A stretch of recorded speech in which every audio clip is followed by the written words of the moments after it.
नमस्कार किसान भाइयों, आज का हमारा वीडियो जिसमें हम चर्चा करेंगे कि यदि हम सरसों की बिजाई कर रहे हैं तो हमें कौन कौन सी खाद और उसकी कितनी मात्रा रहेगी ताकि हमें अच्छा प्रोडक्शन प्राप्त हो जाए। और यदि हम अगेती बिजाई कर रहे हैं तो हमारी खाद का शेड्यूल क्या रहना चाहिए, और यदि हम मध्यम या पछेती बिजाई कर रहे हैं तो हमारी खाद का शेड्यूल क्या होना चाहिए। आज के वीडियो में किसान भाइयों हम एक ऐसे कॉम्बिनेशन पर चर्चा करेंगे जिससे हमारा खर्चा कम और मुनाफा ज़्यादा हो। तो चलिए किसान भाइयों, सबसे पहले चैनल को सब्सक्राइब करें और साथ साथ में बेल आइकन का बटन अवश्य दबाएं ताकि हर आने वाली जानकारी आपको समय समय पर प्राप्त हो सके। पूरी जानकारी प्राप्त करने के लिए किसान भाइयों वीडियो को अंत तक अवश्य देखें। इस वीडियो में किसान भाइयों को ये भी बताऊंगा कि डीएपी हमें बिजाई में कैसे देनी है ताकि कम डीएपी डालकर भी हम ज़्यादा से ज़्यादा मुनाफा उससे ले सकते हैं। कई बार क्या है कि हम दिमाग में बिठा लेते हैं किसान भाई कि हाँ ऐसे करके एक बैग हमें देना है, ऐसा करके आधा बैग हमें देना है। लेकिन किसान भाइयों मैं एक ऐसी चीज़ बताने जा रहा हूँ आपको कि डीएपी हम बिल्कुल भी कम देंगे तो भी डीएपी हमारा 25 किलो या आपके एक बैग जैसा काम करेगा। उसके ऊपर हम किसान भाइयों आगे चर्चा करते हैं। पहले ये बता देता हूँ किसान भाइयों, मिट्टी बिजाई के लिए हमें कैसे तैयार करनी है और उसमें क्या चीज़ दें तो खाद बिल्कुल ही कम हो जाए लेकिन प्रोडक्शन बहुत ज़्यादा हो जाए।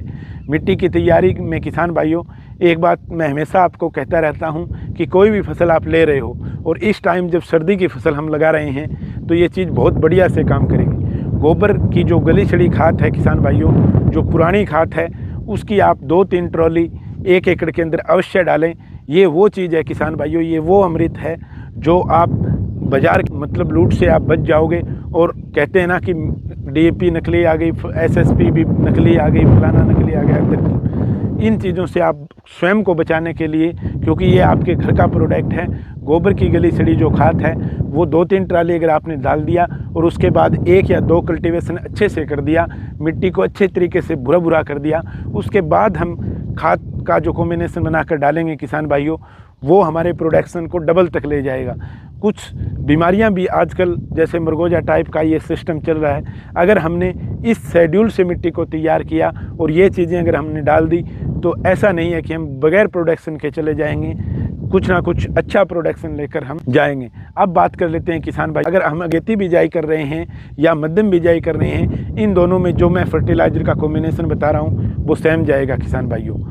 डीएपी इसके अंदर आप 15 केजी डालें किसान भाइयों। 15 केजी डीएपी क्यों कह रहा हूँ, 15 केजी डीएपी भी आपकी 50 केजी जैसा काम करेगी। डीएपी किसान भाइयों छिड़काव न करें, क्योंकि डीएपी आज 6 इंच से ज़्यादा में अपना प्रभाव डीएपी का दाना नहीं छोड़ सकता। इसलिए किसान भाइयों डीएपी आप बिजाई के साथ मशीन के डालें। अगर आप ऊँट वगैरह से बिजाई कर रहे हैं किसान भाइयों तो भी बीज के साथ मिलाकर डालें। हाँ, हालांकि बीज के साथ मिलाने के बाद हमें ज़्यादा टाइम नहीं निकालना है, वरना तो हमारा बीज जो है उसके जर्मिनेशन में डीएपी प्रॉब्लम करती है। लेकिन अगर मशीन से डाल रहे हैं तो डीएपी हमारी अलग जाएगी। 15 से 20 केजी से ऊपर डीएपी किसान 15 केजी से ऊपर भी मत जाने दें बिजाई के अंदर। हाँ, अगर किसान भाइयों आप डीएपी से ज़्यादा मैं आपको रिकमेंड करूँगा एसएसपी 50 केजी आप 1 एकड़ के अंदर किसान भाइयों ले सकते हैं। हमारा खर्चा भी कम रहेगा डीएपी 25 केजी डालने की बजाय। और ये मस्टर्ड की जो हमारी जहाँ हल्की और बालू मिट्टी है, जहाँ पे नमी की मात्रा कम रहती है, वहाँ पे हमारा एसएसपी 1 नंबर का काम करेगा।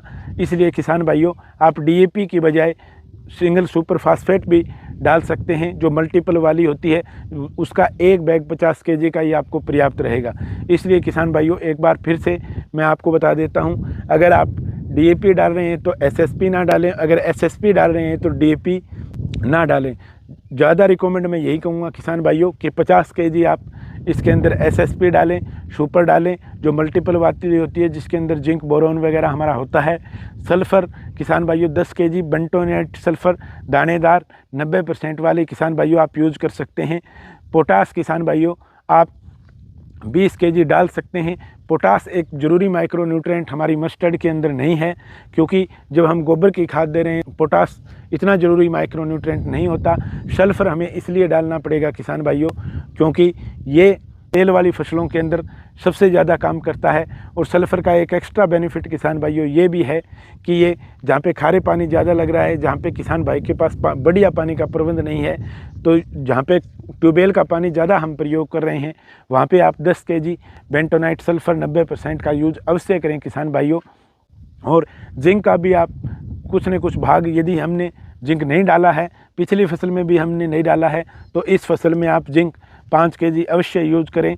जिंक एक बहुत ज़रूरी न्यूट्रेंट होता है जो हमारी ज़मीन में जाना चाहिए, जो हमारी फसल को लास्ट तक फ़ायदा पहुंचाता है। अब किसान भाइयों कॉम्बिनेशन को एक बार फिर से दोहरा देता हूं।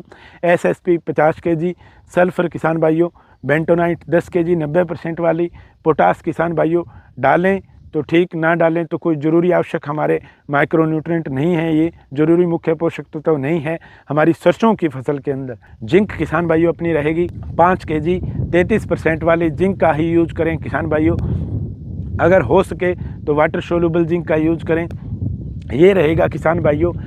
मध्यम या अगेती जो बिजाई कर रहे हैं उसमें आपको खाद का यही कॉम्बिनेशन डालना है किसान भाइयों।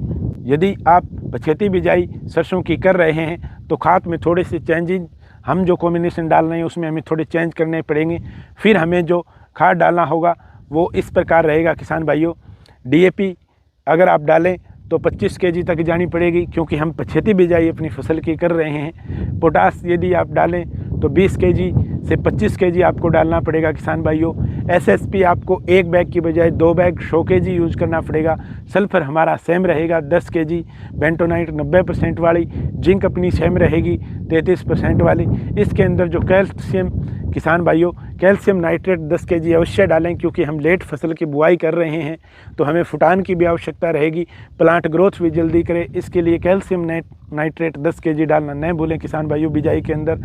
और यूरिया इसके अंदर आप चाहें तो किसान भाइयों, क्योंकि हमारी पछेती बिजाई है इसलिए हमें थोड़ा, अगर हम अगेती बिजाई कर रहे हैं तो हमें बहुत बड़े अंतराल के बाद पहला पानी देना होता है, लेकिन हम यदि पछेती बिजाई कर रहे हैं तो हमें थोड़े अंतराल के बाद पहला पानी देना होगा किसान भाइयों। तो यूरिया अपनी 25 kg रहेगी।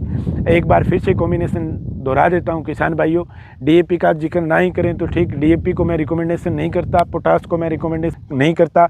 तो किसान भाइयों SSP अपनी 100 kg रहेगी, सल्फ़र अपनी 10 kg रहेगी, जिंक 5 kg 33% वाली रहेगी, कैल्शियम 10 kg अपना दानेदार कैल्शियम नाइट्रेट रहेगा किसान भाइयों, किसी भी अच्छी कंपनी का यूज़ कर सकते हैं। यूरिया अपनी 25 kg रहेगी बिजाई के अंदर।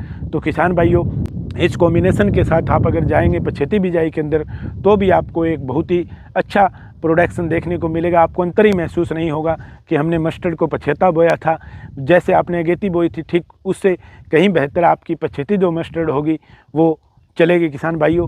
तो ये रहेगा किसान भाइयों हमारे खाद का बिजाई में के तो कॉम्बिनेशन, इस कॉम्बिनेशन को आप यूज़ करें किसान भाइयों। DAP आप ना यूज़ करें, मैं तो यही चाहता हूं।